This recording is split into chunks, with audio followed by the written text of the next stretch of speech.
चलो हम देख रहे थे रोटरी कन्वर्टर के बारे में कि भाई रोटरी कन्वर्टर क्या होता है। रोटरी कन्वर्टर ऐसा कन्वर्टर होता है जो कि एसी को डीसी में और डीसी को एसी में कन्वर्ट कर देता है। तो ये जो रोटरी कन्वर्टर है वो एक सिंगल मशीन होता है जो कि एसी को डीसी में और डीसी को एसी में कन्वर्ट कर देता है। इसके अंतर्गत हमने कौन सा पढ़ा था? सबसे पहले हमने पढ़ा था सिंगल फेज रोटरी कन्वर्टर। सबसे पहले हमने पढ़ा था सिंगल फेज रोटरी कन्वर्टर। तो यहाँ पर आपके पास में जो आउटपुट मिल रहा था तो वहाँ पर सिंगल फेज एसी मिल रहा था और आपका सिंगल फेज डीसी मिल रहा था। ठीक है, इसमें अंतर क्या है कि सिर्फ और सिर्फ हमने एक ही बात देखा था कि यहाँ पर जो ट्रांसफार्मर की वाइंडिंग है वो कौन सी वाइंडिंग थी? लैप वाइंडिंग थी, है ना।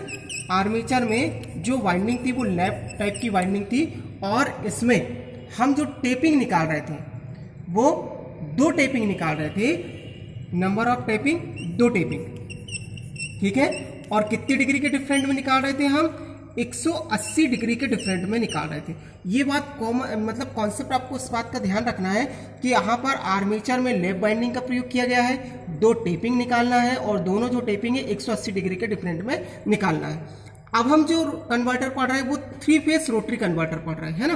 तो हम 3 फेज रोटरी कन्वर्टर जो पढ़ेंगे उसमें अंतर क्या होगा कि यहाँ पर भी हमारी लैप बाइंडिंग रहेगी, ठीक है। यहाँ पर हम 2 टेपिंग की जगह 3 टेपिंग निकालेंगे और यहाँ पर आपका जो डिफरेंट है वो 180 डिग्री की जगह में 120 डिग्री के डिफरेंट में हम 3 टेपिंग निकाल लेंगे और तीनों टेपिंग को हम उठा के कहाँ रखेंगे? ये जो है आपका 3 स्लिप रिंग के साथ इसको हमने कनेक्ट कर दिया। अब ये देखो 3 स्लिप रिंग के साथ 3 कारण पुरुष लगा है और इसका संबंध हमने स्टार्टर से कर दिया। अब बात आती है कि स्टार्टर कौन सा प्रयोग करना है। तो यहाँ पर जो स्टार्टर लगा है वो ट्रांसफार्मर टाइप का स्टार्टर लगा हुआ है, ठीक है। यहाँ पर ट्रांसफार्मर टाइप का स्टार्टर लगा हुआ है। ये 2 अगर हम ये बात करें तो ये 2 जो है आपकी वो शंट फील्ड वाइंडिंग है और ये जो 2 है वो आपकी डैम्पर वाइंडिंग है, ठीक है।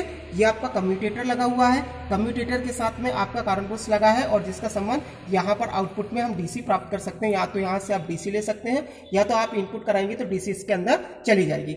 यहाँ पर आपकी जो शंट फील्ड वाइंडिंग है उसका संबंध हमने एक स्विच के साथ कर दिया है, ठीक है। तो ये आपका टोटल के टोटल आपका कंस्ट्रक्शन दिख रहा है।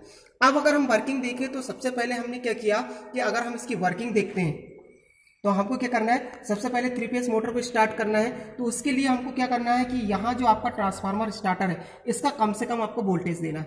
कम से कम वोल्टेज आप देखो 3 फेज सप्लाई जाएगी तो अंदर आपकी जो डीसी वाइंडिंग है उसके कारण से ये मोटर एक ऑटो सिंक्रोनस टाइप की मोटर के समान स्टार्ट हो जाएगी। ये मोटर घूमने लगेगी, जैसे ये घूमेगी तो यहाँ से आपका डीसी का प्रोडक्शन होने लगेगा, यानी डीसी मिलने लगेगी। First concept. दूसरी तरफ जब आप इसको डीसी सप्लाई दोगे तो डीसी सप्लाई देने के कारण से ये यहाँ पर आर्मेचर वाइंडिंग में चला जाएगा और आर्मेचर वाइंडिंग में डीसी जाने के बाद से जब ये घूमना स्टार्ट करेगा तो यहाँ पर क्या लगी है?